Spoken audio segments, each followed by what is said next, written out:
Welcome to episode 25 of Joe Blow. Today, our guest did a little easy run, 58 marathons, 58 days, 58 states.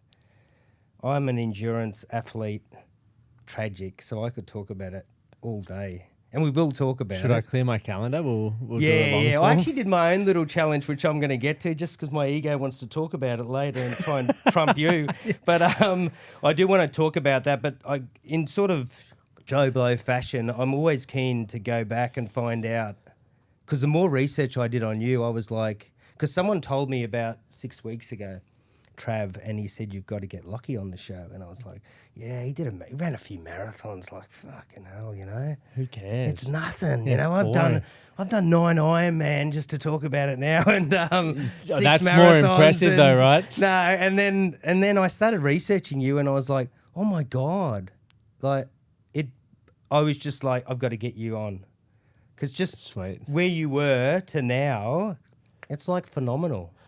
You might not even be here today. It's a big That's change. how the story is. Yeah. And some of it I've read, I've just gone, is that the same dude that I've seen around the gym and that's doing rowing challenges and fucking obviously doing that marathon challenge? And that's why I thought for people that I've interviewed, I always try and, show people that, hey, if you're there, you can become Lachie. Yeah. In tight jeans. Yeah. You know? It's all about how hot you turn the dryer on, right? Yeah. Shrinks your How long you jeans. leave them in there. Yeah. Just for the podcast. It was one of the prerequisites of tight jeans.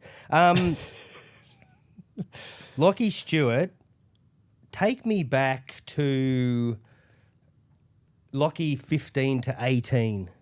Like, who is he? Did he have goals, passions? Like, what was he like back then? Definitely had goals, definitely had passions, and they probably didn't run together, which is what ultimately, I guess, tore me apart a little bit.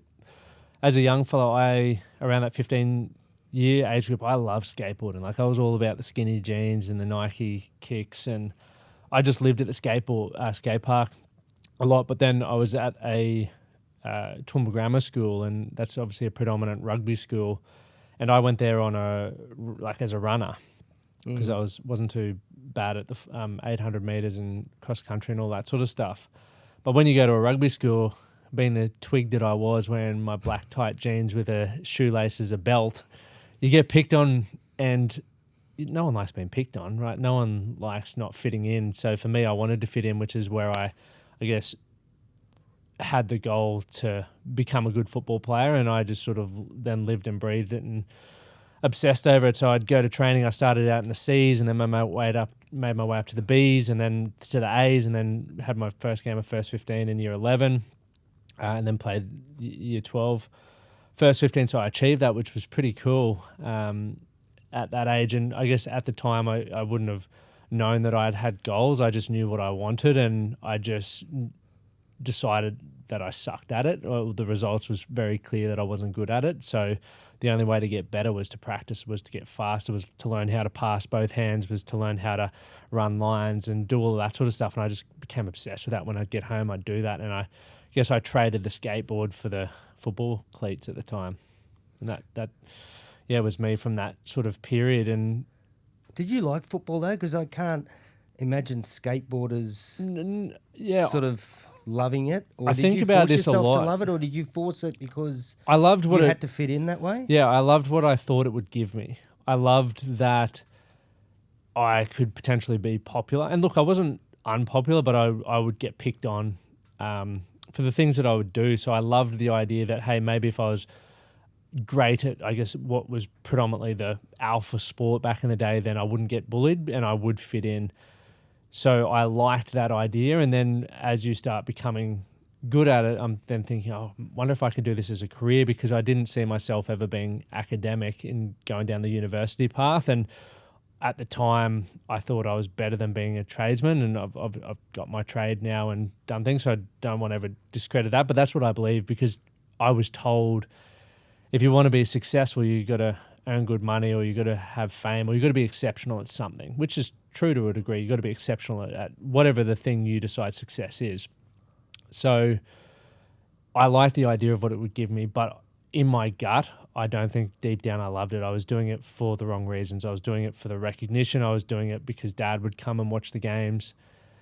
And the better I got and moving overseas to play, I still felt lost. Like I didn't feel like this was ultimately who I was, if that makes sense. Like there was just something off about the whole experience.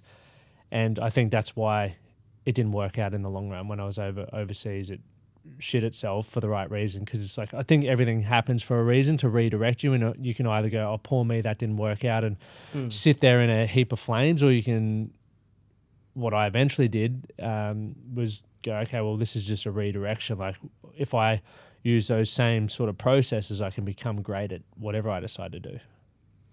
Because obviously when you look at all the top sportsmen, they're so passionate and they're so into the sport, and Yeah. I love reading all the biographies, and So do I. I'm a tragic about all that sort of stuff. And if you think about what you were doing, you just didn't have that passion. You were doing it. You were probably good at it.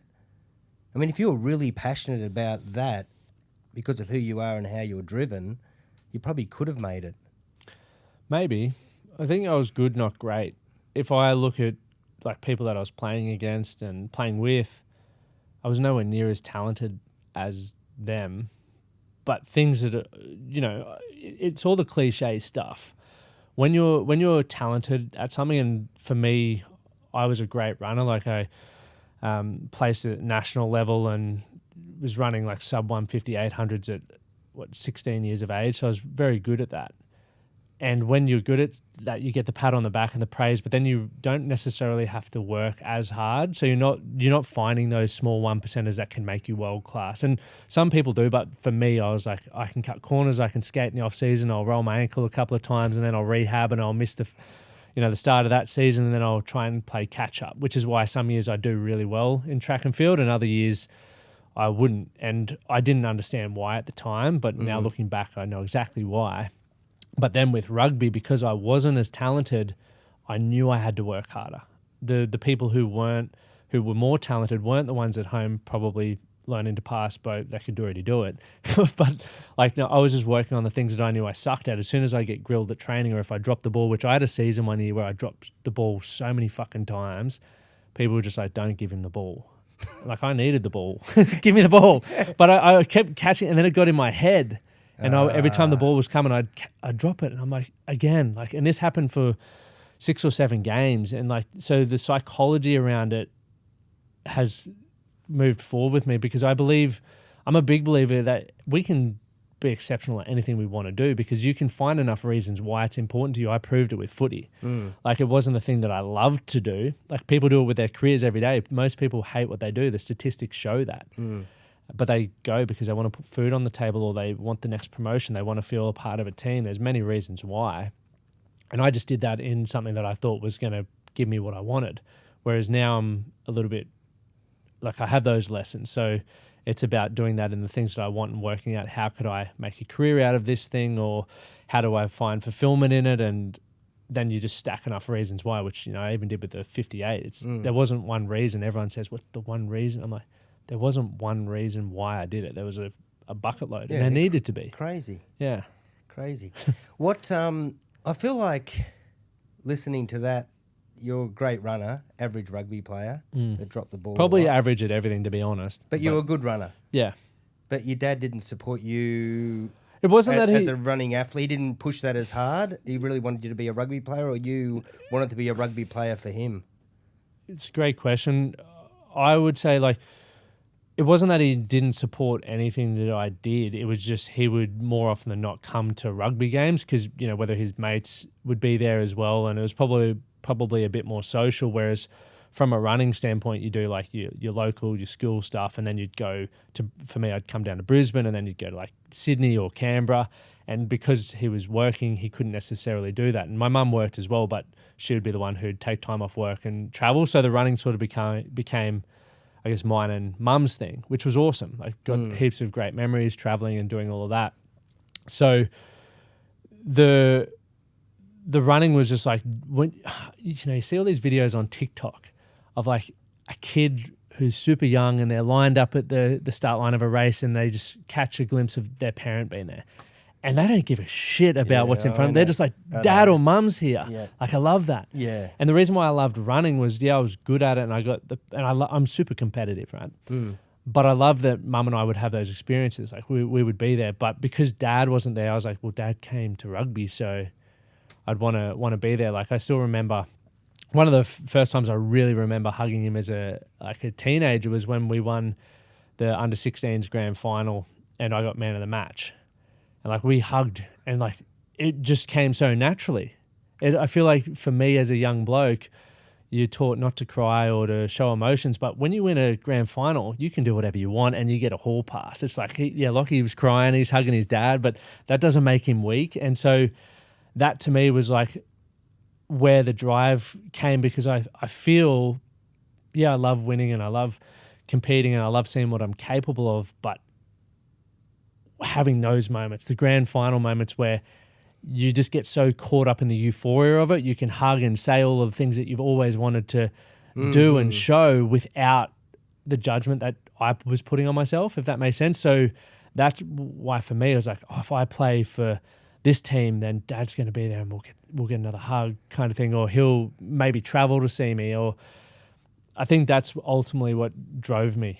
It's a different generation back then, because I was sort of saying, and I don't always find it easy to talk about, my mum passed away a few years ago, and I was saying I was born overseas in Europe. My mum was Slovakian, dad's Austrian. My grandfather met Hitler.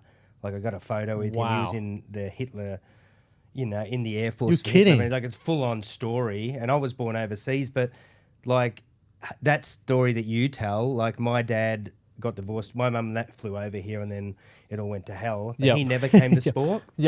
Never hugged. And my mum, like, she was amazing, like, greatest woman ever. I don't know how she still came to this country, could barely speak the language, had 6 jobs, looked after us 2 kids. What but a woman. We never said we loved each other. It was just a different, and I think it's sort of similar. And it wasn't until she was in the deathbed, like 2 weeks to go, it sort of happened quickly that we sort of said we love each other. I love you, you love me. And it's just like, it's such a different generation. How was that for you? Like, not having said it your whole life to then... Uncomfortable. I feel uncomfortable with my kids are full on. Like, my son is always hugging me going, I love you, Dad. And I'm like, I love you too. And my daughter's always, and one thing I said last year was that I want to be the person that says it first, but I still struggle. My daughter Chloe just broke up with her boyfriend, and she's crying heaps, and she's upset, and she's hugging me, and we're having chats, and we've always chatted about like dating and all weird shit. We're just very close, but she's always like, "Love you, Dad," and I'm like, "Love you," and I just haven't. I still haven't. It's what are we? It's like the 12th of December, and I still haven't said it first to either of them. We should almost make you get your phone out and call them now. Why do you feel it is though? What's the resistance for you? Because I've just been brought up like that, really tough European. I've never said it to my dad still. But my dad's a hard ass. He's like, I'm the person that's sort of trying to break the... this podcast's about you too, not me. I'm just fascinated because... No, because it's this generation, and I've tried really hard to, like, because I've come from this hard ass... My father, who was obviously taught by his father, who bashed his, like, mother to death or whatever, and he's, ex-Hitler. And this generation goes all the way back to me, and I'm the first one that's sort of been gentle and going. I've been to all my kids' sport and hugging them, and even though I say it after they say it, I'm still saying it. But it's what would it take for you to say it first? I don't know. If you were to know, don't make me ring them. I feel like is there a live audio? Like, can we? I feel we're just I need to do it. Like, I'd feel like... there's a phone coming in. I'd feel... We'll do it if we run out of time. I've got to get through Lachie first. No, but I feel like I do need to do it. But I'm... Because that's what I'm... Like, how I think now... I've spent a lot of time thinking about the things that I've done in my life, and there used to be resentment towards things, regret. But the more you think about it, the more responsibility I want to take for those things. So therefore, when I'm... Because I'm the same. I remember... this was probably just before pre-COVID, but Amy was like, you never hug your dad or you never say you love him. I'm like, I do, Is she very different? Yeah, mate, super close family. They say it all the time. It's awesome to watch. And for me, when I started dating Amy, I was like, this is so weird. Like, I'm not used to, and my family's close and great, but I never used to similar to you. I never used to go out of my way to say I love you to my sister or my parents or anything. Why? It just was not a thing. Like, I don't think we were conditioned to do it. Yeah. We just, Do my you feel parents... awkward or uncomfortable? Definitely. Like you should only be saying I love you to like a girlfriend or... Well, I think, once again, having thought about it, why it was uncomfortable was just because I hadn't done it. So anything that I hadn't done, anything for anyone that's new is uncomfortable because you don't know you make these stories up in your head. And so for me, I knew my parents loved me. My dad and mum had sacrificed so much for me. My sister and brother had always supported me. So I knew they loved me. But the act of saying I love you was very uncomfortable. So it never happened in your family? Not like, I'm sure it did, but it wasn't like a thing that we do. Even now, like on the phone, I'm now always conscious to say it. Oh, you are? And I still feel uncomfortable saying it, but I'm like, this could be the last time, because I still, going back to that story, Amy, when we were going up there, she's just like, just fucking hug your dad. Like, because I said, I always wanted to hug dad, but I just feel so scared. What are you It's scared like, does of, it make me rejection less or- of a man, or does it like, what if I like cry, or all of these different scenarios went through my head and it just paralyzed me in terms of not being able to do the thing. So you just shake hands and go, good to see you next time. But then when she's like, just fucking do it. What did you feel like when she's telling you that? Are you feeling I knew she was right. inadequate or... Yeah, I'm like, well, the best part about having a great partner or wife is like, they're like, or spouse for anyone, is like, they're like a mirror. Like, they'll shine back the shit that you're trying to avoid. So she's constantly saying, hey, not constantly, but she would say, just do it. Like, you talk about it, you want to do it, fucking do it. And I'm like, yes, all right. Do you think your dad's going to go, Yeah, well, it's what are you just, doing, mate? once again, it's just uncomfortable. So then we hugged. Did you initiate it? Yeah. You get all sweaty and... I did. Oh, mate, the whole stepping forward, I'm like, because there was many times where she said do it and I didn't do it. I'd shake the hand and we'd take off and I'm like, all right, next time. And I wouldn't see my parents for a month. And especially being someone like you, you're almost failing, and you're not that person. You're that, fucking, I'm going to do something. That's sort of a point I want to get to later is I feel like one day you're going to take these challenges too far because you're just so determined on proving You're waiting that to you hear can what I do got shit. next. Oh, yeah. Yeah, well, but of course. I But want to see you jump out of a helicopter without a parachute. that's already been done. Travis Pastrana's done that. Yeah. So, but I think, to me, there's two types of people. There's people who are content and happy with where they're at, and I'm super envious of those people. Right? They're living their best life, and what they've got is enough. And I love my life, and everything that I've got's enough, but I can't stop thinking about what it could be. Like, that's just how I'm wired, and I'm okay with that. And that's not only from a physical perspective. It's like, I want to have the best relationships with my family and my friends and all of that. And there's always things that I go to say or I go to do that make me feel sweaty and uncomfortable. But if I logically think about it, if I go, what would I tell someone? I would say, well, just hug them. Yeah, Or just say the thing, because that's the you're not only doing way it. you're going to get the feedback on whether they're open to it or not. Every other story you tell yourself doesn't fucking matter. And so I go, okay, that's simple. Do the action, done.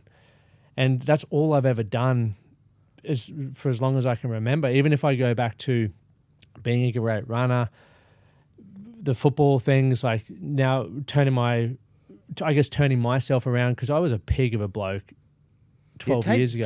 Take me there, because that's the part that I've written here. So fucking Pig of a bloke. surprised. So fucking surprised. There's His just like jeans are so tight. yeah, I'm so surprised. There's a drawing of a pig. Yeah. No, I'm just that's the part where, because I get what you're saying, and I do believe I'm cut from that cloth as well. Like, I don't need to do this podcast, but I've always wanted to do it, and then I'm starting this side business about. I haven't had a drink for 5 years, and I was interested. Yeah, it's interesting. That's just one bee in my bonnet about you, how you gave up drinking, and I'm like, why did he go back? Well, I'm so passionate about it. I'm starting a business called Unstoppable on the side to help people get off the grog, because I've done it to so many people. Tash was a drinker, and when we got together initially, I was like, 0 drinks. yeah, I said, that's my non-negotiable. And she's like, I'm going to at least have one drink. I said, I don't mind if you drink, but you're not going to be with me, because I'm so passionate about it. And it's been 5 years now. And when I was watching one of your Instagrams, and it was like, I gave up for 14 months. I see you as a guy that wouldn't drink, almost. Why? Because, well, that's I don't know why, because I'm so passionate about it, and I'm cut from that cloth where I want to get better and better and better and keep pushing myself. And that's why, I did all the, I started running, and then I ended up doing 9 Ironman, and then, That's so good. I've done marathons, and I gave myself a challenge one year. This is my challenge. In 1 year, I said I was going to run. This was 10 years ago. I was 45. I said, I'm going to run under 20 minutes for 5K, under 40 minutes for 10K. I'm going to do a marathon. I'm going to do a half marathon under 124. I'm going to do a marathon under 3 hours. And I'm going to do an Ironman under 10 hours. And I did them all in a year. In a year? Yeah, and ticked it all off. And I'm like thinking, that's the sort of thing that you're used to. That should be in your Instagram bio. That's elite. What's That's savage. Someone has that on Instagram bio, and I was like, no, I just keep it quiet and just tell everyone on podcasts. Well, that's unreal. I was That's just a trying good to stump year. you, but You got my ad. I'll go back to... No, I was surprised because one of the things I wanted to find out was you gave it up for 14 months and you said it was amazing. It changed my world. My whole business went to another level. Yeah. Sporting. I reckon I've reversed aging. I don't look 63, do I? I was going to say, no. No, when you said 10 years ago you were 45, I was like, what? I thought you were about 40 now, if that. No, I'm 56. But take me back to crappy Lachie, because this guy that you talk about that's cut from a different cloth, I totally agree that's who you are. Like, who the fuck were you there, and how... Like, I was a product of my environment. Was it a gradual thing, or did something happen in your life, or you just hang around guys that were drinking, doing drugs, and... Well, yeah, like I can blame everyone and everything else. It was definitely just me. I didn't know what I wanted and who I was. So I thought the success was playing rugby, right? And I always didn't feel like I aligned with the environments I was in with that. Like there's heavy drinking culture back in the day. You're doing and talking about stuff, and your off seasons, you're just blowing out and partying and whatnot. And that's just the time and the age, which was fine. But I always have felt this feeling in my stomach that I'm here for something. And I thought that was rugby. Okay. But I was mistaken, because that feeling was still there. And when that was over, so when I moved back, I played overseas, and when I moved back, I'm like, oh, far out. Like I got back to Toowoomba, and my mate, I felt like I was 4 years behind. My mates are finishing their university degrees as doctors, lawyers, engineers, all of that sort of stuff. And then other mates are finishing their trades. So I'm like, fuck, I'm screwed here. Like, who am I? How old were you then? 22, 23. So I'm still young. But when you're that age, you think you're old as. And when you don't know what's next, like I felt like I had no value to offer. Like I would speak to, out at the pub, and people are like, what are you doing with yourself? I'm like, I would still talk about what I was doing. That was no longer me. Like I didn't have any value. I was one of those guys who I could have done this and I used to do that, but I didn't have any direction for the future. And you start to lose hope. You start to, like the way that I viewed myself as, that would have eaten you alive. Looking at the person you are today, it was the worst thing in the world. I can't imagine it. But I didn't have, I didn't know how to deal with that. And so when you go to the pub and you have a beer and you're like, slowing my mind down for a minute, or maybe I can escape and not have to face what's in front of me, that becomes addictive. Like you want to do that more regularly, because when I was not in those situations, I'm then thinking like, you're a failure, you're not good enough. And when, I had those thoughts, and I still have those thoughts in my, my pocket all the time. And the less I did, the louder they got. And which made me want to drink more and party more, purely because it quietened those voices for that time being, right? And then you'd wake up the next morning, you'd have the horrors, and it was just worse. And you get to a point where, like, I got to a point I didn't want to live, because I didn't know what else. Like I'd only ever been validated, like pat on the back and being told I was a good bloke when I was doing well at sport. So what were you? You were just drinking, not working. What's your mum and dad doing? Is So your dad Dad's going like backhand? No, my parents are amazing in that they let me figure it out. Like they're super supportive, and they've always been there, but they've also been like, if you want to figure it out, we're not going to try and coddle you. Like they sort of gave me the trust that I'd figure it out. Like when I was down playing footy on the coast, like mum was paying my rent. Then when I moved overseas to play, mum came over for the first month and like set up my apartment and did all of that sort of stuff. But then at the same time, it's just like, well, eventually you need to grow up. So I started working for dad as a labourer. And then eventually I did my trade because I'm like, I need to do something. I still remember we were driving back from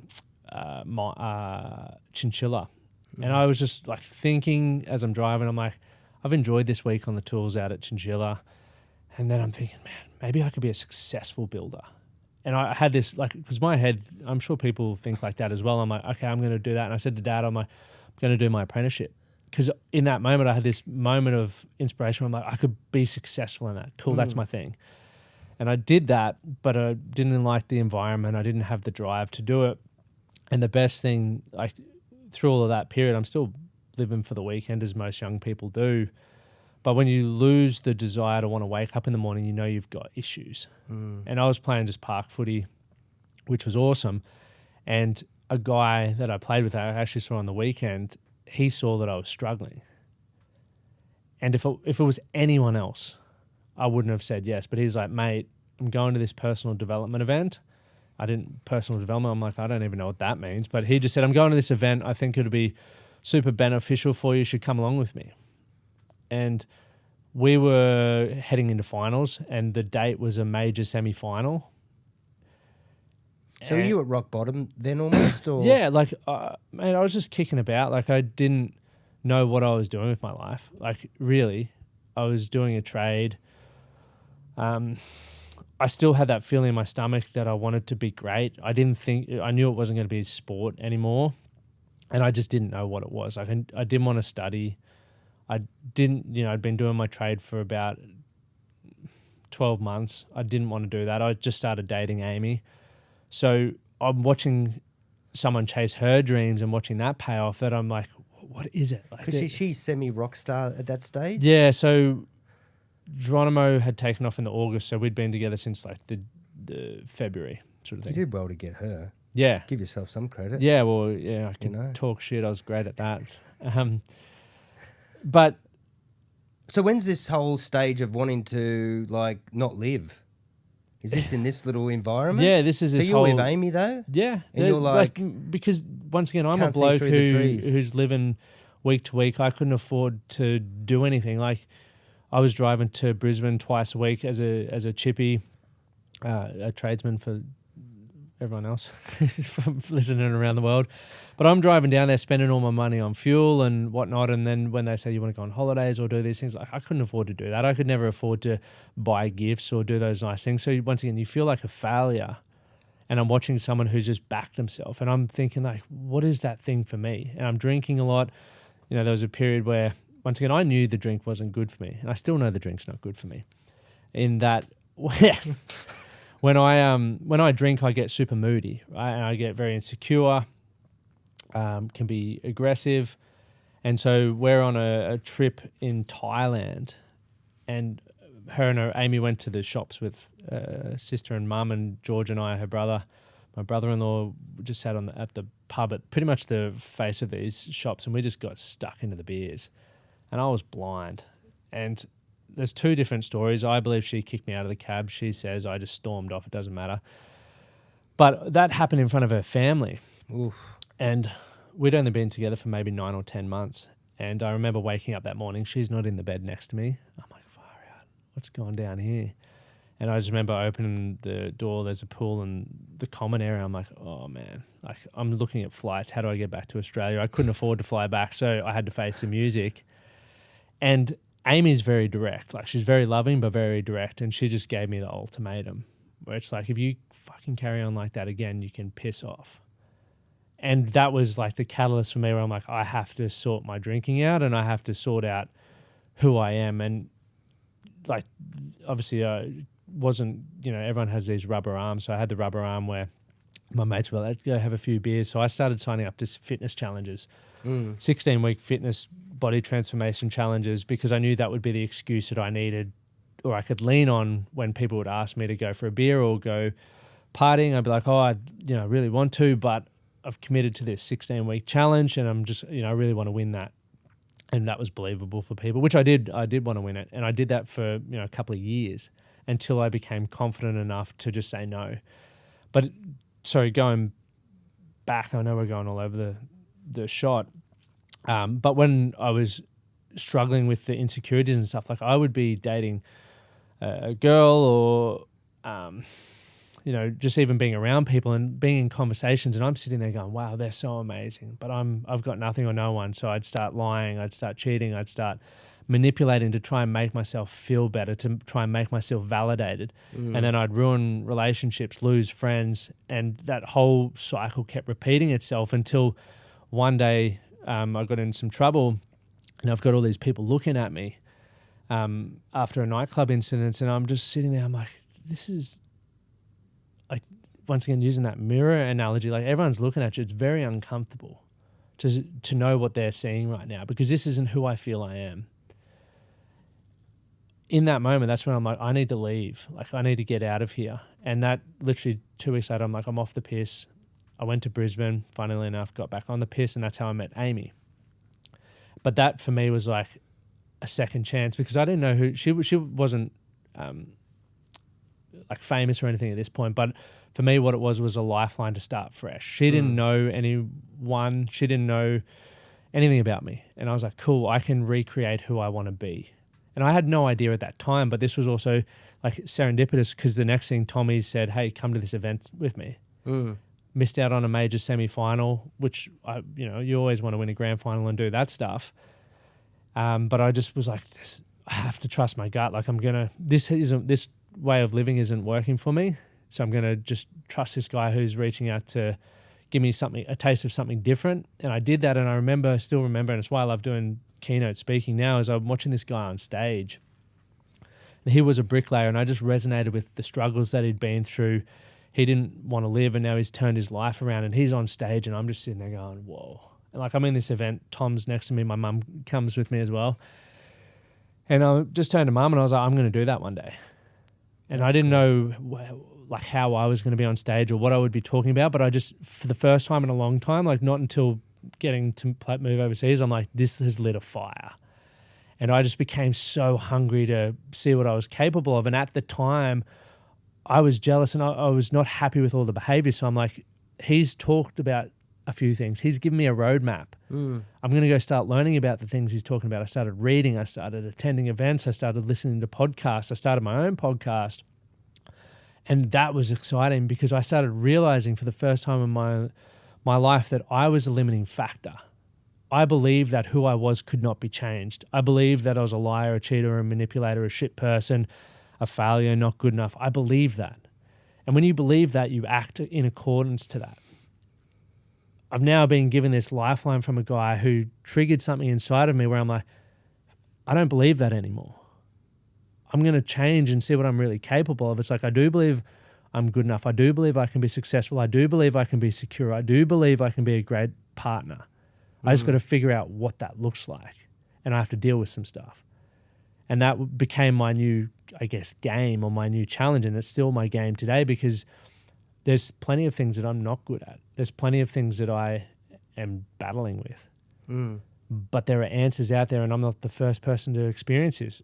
But I do believe that by doing these things, I'll improve my quality of life. I'll be better in business. I'll be better as a husband, as a father, all of these things that are important to me. But most importantly, when I put my head on the pillow at night, I'll be fucking proud of the man that I am. And that's what's most important to me, is like, have the things that I've done today made me proud of myself, or have they not? Very simple, black and white. It's such a small line, isn't it, between... Because I've been saying to people lately, because I think I'm getting old, I'm starting to understand what life's about. And you know how I told my daughter, she came over the other day and she was crying, and I said, I've got this real philosophy about life, and it's so dumb and simple. But I've been through fucking heaps in my life, and one day I'll do a podcast. But most of it I don't want to talk about. But you know what? I said to my daughter, you know what I think life is? Simply that saying, this too shall pass, in terms of the good and the bad. Yep. And I think people that make it in life, we're all going to go through you're going to have so much more shit ahead of you. We all are. And people go, oh, that's a bit negative. I said, no, I've seen it all.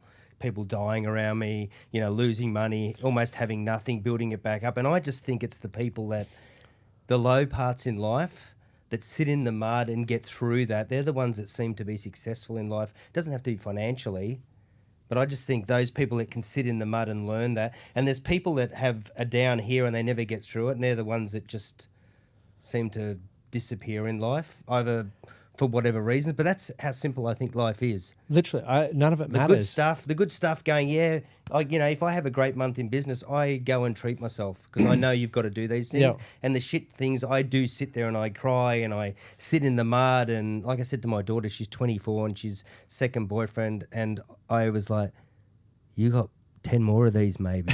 Yeah. You probably do. Yeah. And like, you know, because obviously my mum died and they were really close and she went through that. And I said, it's good that you went through that because that's, for me, that's the worst part of my life. Loss. Like that's the most I've dealt it. You know, I've never, before then I'd think to myself, charmed life.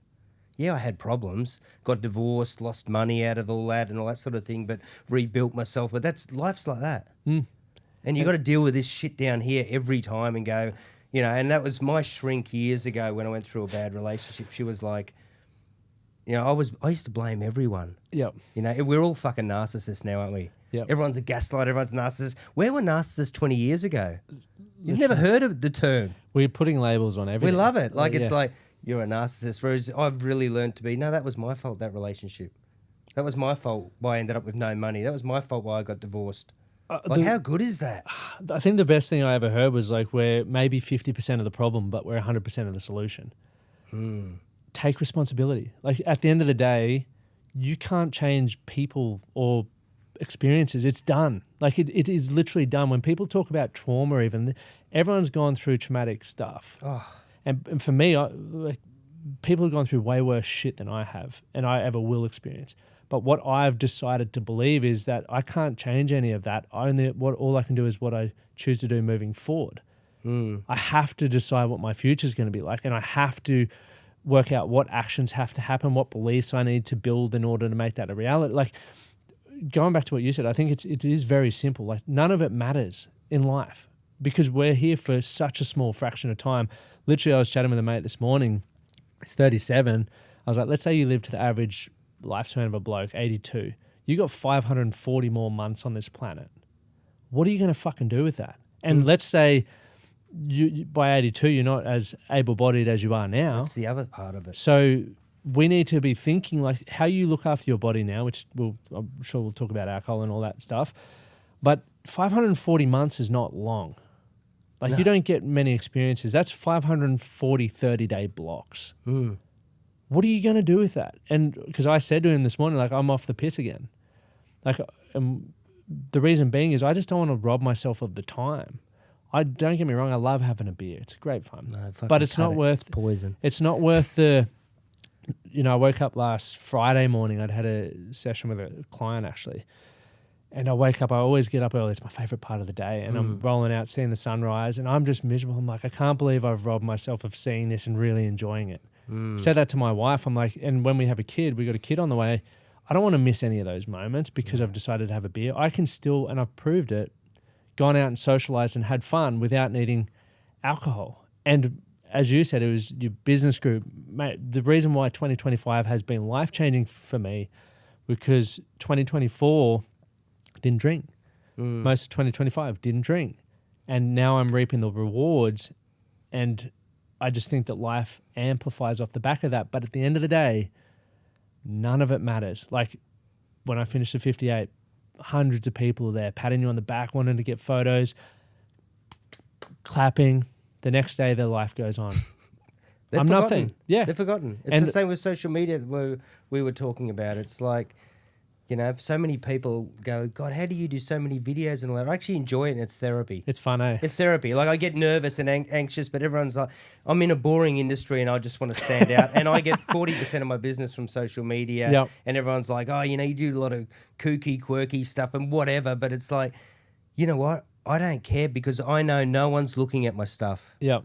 I'm not, everyone's like, oh, you know, they put filters on all that sort of stuff. No one's looking at my shit. Literally. I get 2 likes. Although I did a post the other day, I gave away $500, right? Yep. $500, say thank you for the year. 38,000 views. No, 38,000 comments, 68,000 views. It shows a lot of people want the $500. How tough's life? But it's like, I've done all this stuff to show people how to save millions, and Yeah. fucking no one looks at it. No Yeah. one comments. It's no one fascinating looks at though, it. right? And then here's $500, or I'll do me in a high rocks, and everyone will love it. Yeah, but But do you they- have your lid off? What's that? Do you have your lid off? No, I never get it off. Oh, No, come I'm too on, old, give the mate. people what they want. I'm too old. But it's interesting. I think about that. I always use data to predict how my life could be, right? There's a great book, 5 Truths to the Dying by Bronnie Ware. She was a palliative care nurse. Yeah, how good is that? Right, so there's plenty of information and data that can show us how most people are going to end up.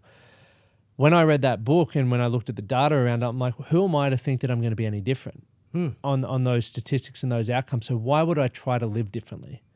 Why would I not believe that when it gets to the end of it, I wish I lived more, I wish I'd take more risk, I wish I'd been grateful, I wish I'd spent more time around the people that matter? You probably think all those today.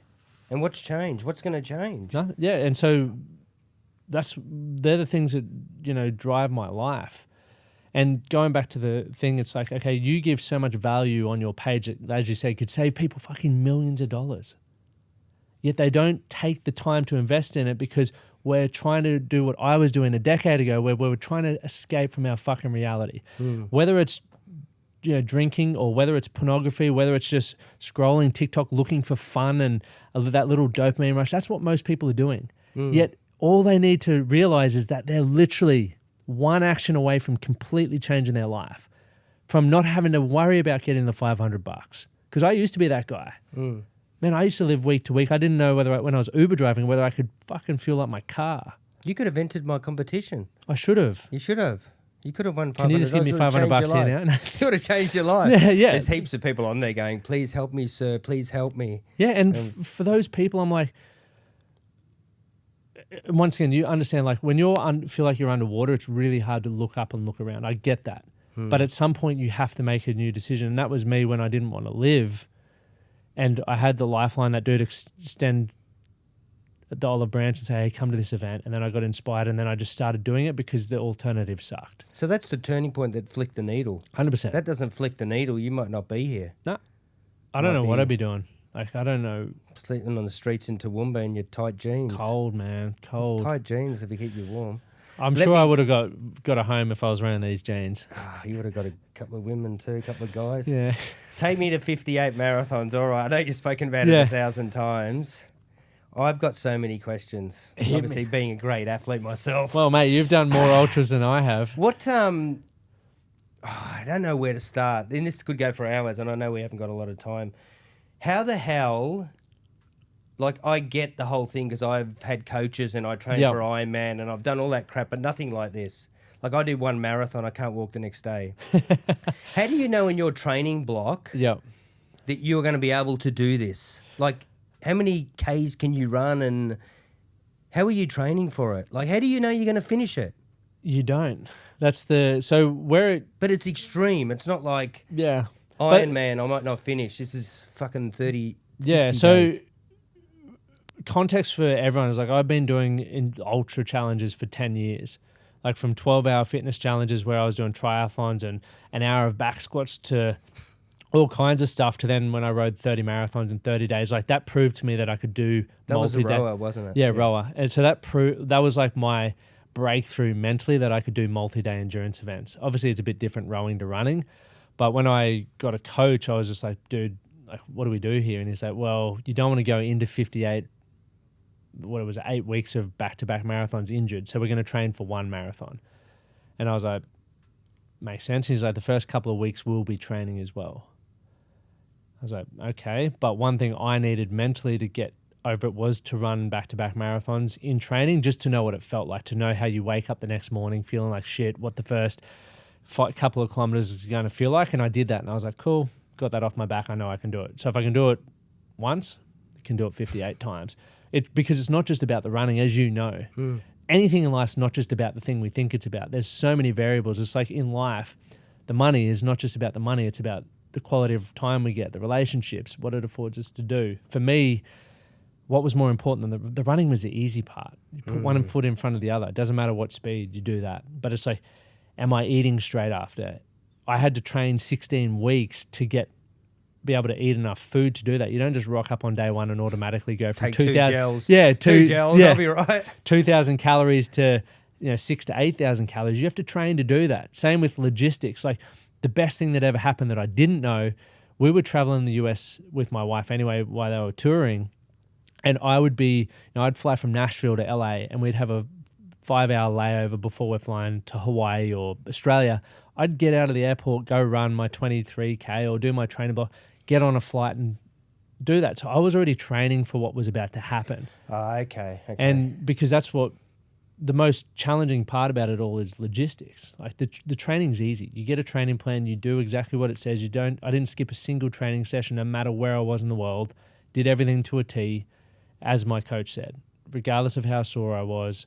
But what was more important was making sure that I did the things that I'd normally neglect, like the nutrition, the recovery, trying to get sleep where I could. How did you get this switched on? I was watching some of the videos, like Marathon 11, day 11. You're fucking done. Yeah. I'm going, he's done. How does he get out of this? Because I know that pain, and I agree with you. I think, and that's what I've always loved endurance sports, because I know that mentally I can crush most people. Yeah. But talent, nah. I'm a good runner. I'm an okay swimmer, okay biker, but that I went to Ironman Malaysia for the very reason it's 38 degrees, and I knew this is fucking me. Yeah. This is me. When everyone falls apart, and I got off the bike 42nd and I ended up 5th, but I just know that the tick is there. I'm a fucking crazy prick in here. Yeah. Did you train that, or did you, after your marathons of the bro, or are you sort of making yourself cocky, going, I've done this before, I can do this? Definitely. Like day 11, that stage there. Yeah, I had to convince myself. It's no different. So one thing I didn't document was the period between when I said I was going to do it and when I announced it, this was the belief building part. Because the craziest thing that happened was literally when I started at the start line, it was already done. I knew I was going to complete it. Like mentally, I knew that it was done. There was nothing that was going to stop me from not doing it. It might have taken because you... I'd done all the travel, right? I'd done all of that. I had done all the fueling. I'd done all of the training. But yes, there was going to be... You got no doubt? I had no doubt. No doubt at all. Nothing. Because we were in Mexico for Christmas, and people are saying, "Oh, how are you going to do this?" I'm like, I don't even need to have this conversation. I don't need to justify it. Just watch. Like that's it. Cool. Just watch. 14 months earlier, I didn't think it was possible. I just didn't. But I had to collect the evidence, and the evidence came through building the plan, doing the things that I thought I needed to do that would deliver the outcome, and trusting the people who were supporting me. And if I did that, I knew that no stone was unturned, and like all I had to do. Very easy job. Rock up and put one foot in front of the other. That's even not hard. Obviously I was watching you walked some of it, and you just done. But what about the body holding up though? Because obviously there's a point there that can give up, and you can have all that in there, but the body was almost done. For sure. So you do this because you want to challenge yourself, as you would have done. Day one, I injured myself. Right. So day one, we rock up in Alaska, confident as all hell. I've got a lot of expectation. I've got sponsors. We've got donation goals. We've got 58 marathons ahead of us, plus 15,000 kilometers of travel and 14,000 kilometers of flights. Day one, get injured, and I'm embarrassed because I'm like, fuck, I've just jeopardized this whole thing. I put the wrong shoe on, and 5K in, my toes slapping the top of the shoe. And because I wanted to prove a point and run them pushing through under, I was like, I don't have 15 seconds to pull over and tie my shoelace up. Who has 15 seconds? So I kept going, and for the next 37 kilometers, the toes just banging against that. When I finished, it was throbbing, and I'm like, I've made a mistake. Jumped inside, took the shoe off. It was already going reddy black, and I was like, oh, fuck. And day two, it's like, it's really sore. Ran the marathon. Day three, foot's throbbing, ankles now swollen. I'm like, oh, this is probably just because of the pressure in my toe. Day four, both ankles are cooked. And man, I'm like, what is going on? Like, this is ridiculous. So I popped my toenail, just an instant relief. I was like, phew. And it was good for the first 10K, and then it just got really bad in Twin Falls. It was cold. I woke up day 5 in West Wendover, Nevada. It was minus 12 degrees outside. I put one foot down, and it just shot pain right up my shins. And my shin, literally, I had cankles. That was so fat. Beautiful. Put my other foot down, which was my good foot, and it did the exact same thing. And I'm like, oh God. So I've been like, okay, I'm just going to, we're in a motorhome, walk over to the toilet block and soak my feet. They'll get them good. So I walked outside. So at this stage, have you got any doubt going, Yeah, this could be done? This is doubt coming in, yeah, for sure. And I'm going to tell everyone. I'm just going to Couldn't do it. I failed. Yeah, and that moment happened Almost because takes you back to when you were back in Toowoomba. Degenerate, yeah. But you think in these moments, like people want to see what they're made of. It's the biggest thing going on right now. How resilient can I be? What am I capable of? And in that moment, you forget that that's the thing. You just go into panic mode. It's like, how do you respond when the pressure's actually on? Because it's easy to say you're going to do all the things. Like when I'm doing the media and the training, fuck, it's so easy to say I'm going to do this. Hey. I'm going to do it. I'm going to do it. But then when you're going into adversity, it's like, do you respond? Do you crumble under pressure, or do you figure out a way to fight through it? And I had that moment on that exact run where I was like, fuck man, like I'm not good enough. I've embarrassed myself. I've got to call the sponsors. I've got to tell the charity we're not raising the money. It's done. That's a lot of pressure to put on yourself. But equally, I had this moment where I'm like, dude, you chose to do this. It wasn't going to be easy. Just because you got to the start line doesn't mean it's guaranteed. So where do you go to when you're in such a hole? Is that Well, that's when you gotta. Yeah, I'm having this conversation. Like I've literally got footage of me having this conversation to a camera, but it's like I chose to do this, and I have a choice in this option. And when people are like, "How do you become more resilient?" Well, firstly, you got to know what the goal is. Resilience is only resilient when you're moving towards what you want. Anything else is stupidity. So for me, I knew I had the goal of completing the 58 to 58. Raising the $100,000 for charity, becoming the first person to do the 50 States Marathon Challenge in winter. That was the goal. And I knew all the people who had invested in me, my mates who'd given up their time, my wife who's sitting at home, allowing me to do this. There's a lot at stake. So right now I have a choice. And both of them for me, unfortunately, sucked. Choice one was I quit.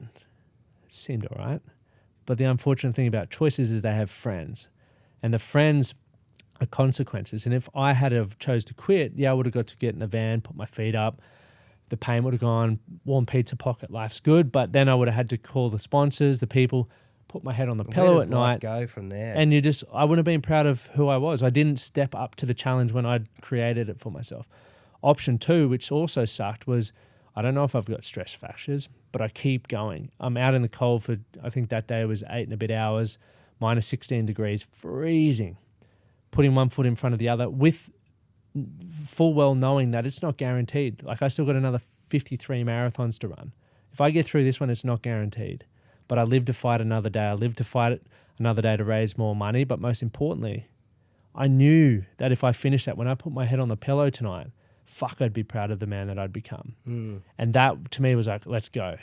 And that's all I continue to do is like, what's the consequence of the action that I'm about to make? Because life's not about the money. It's not about me saying I did the 58 marathons. That's irrelevant. It's about proving to myself that I'm capable of more because it's who I became in that process. Like I'm a much better bloke. I've learned a lot more, but I still know there's more to go. And that's all it ever is. So for people wanting to become more resilient, in my opinion, have the goal, understand that there's choices and you choose them. It's either moving you toward or away from what you want, and then stack the small win. Meaning some days when you're feeling good, you're feeling upbeat, you can bite off a larger chunk. Other days where you're not, just look down to the first step that you could take and don't feel like you're better than taking that first step. This too shall pass. Yeah, exactly. And then you get cranking. I have a little bee in my bonnet about this. 2 things. Ned Brockman. Yeah, Ned. Ned probably will never listen to this. It's okay.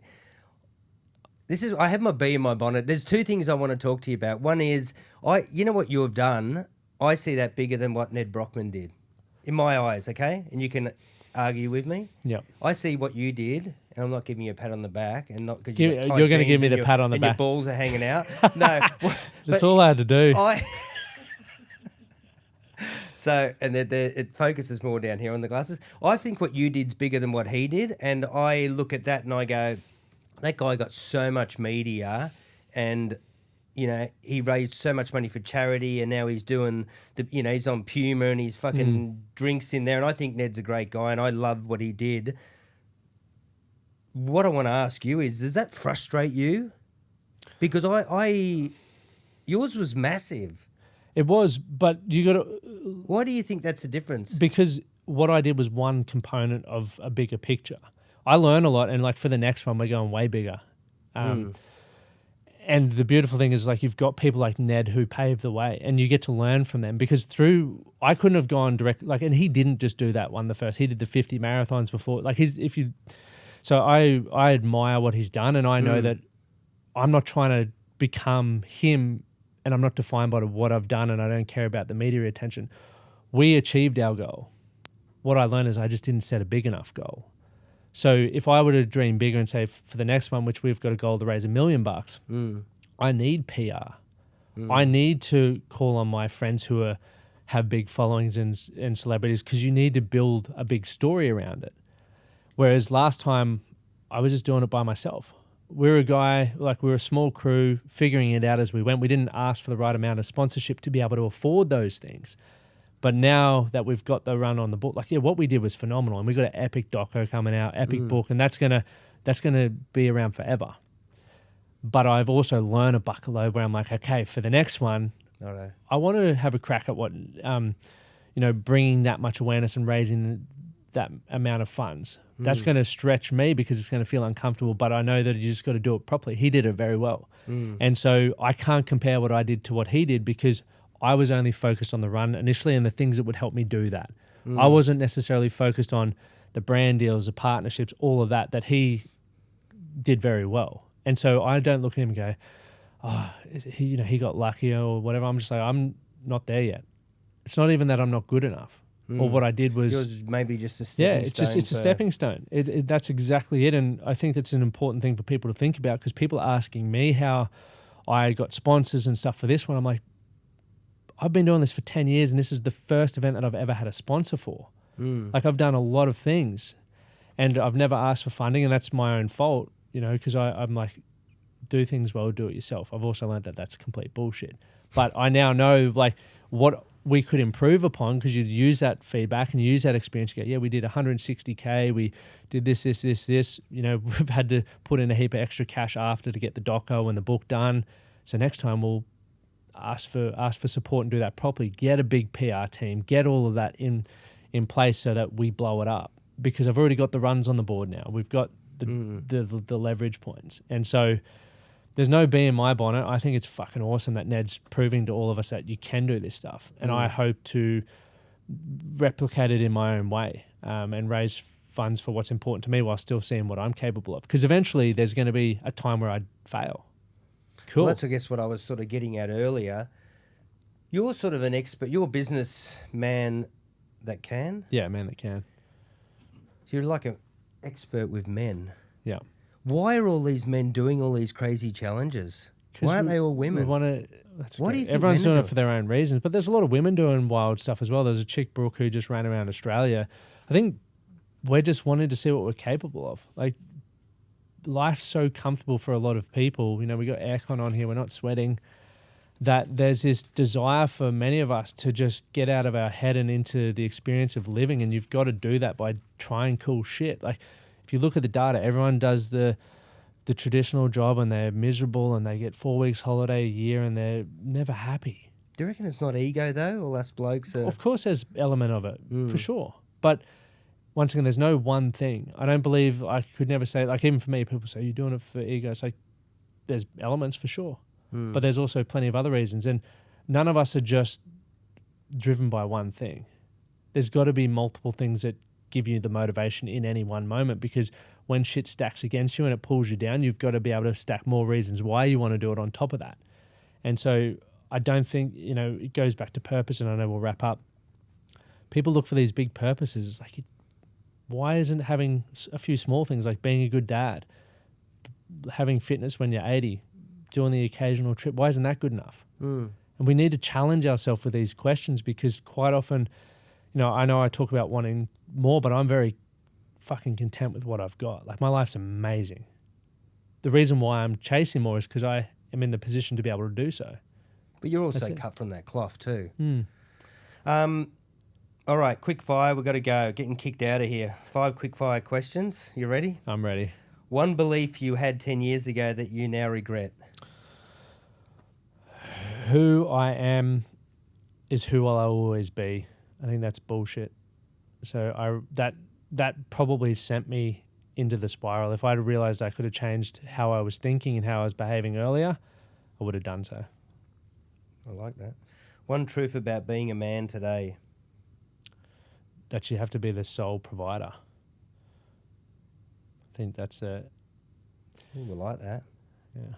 One lie men keep telling themselves. You can only close business deals at long lunches. Love it. One thing you haven't healed from yet. Going back to what I said earlier, I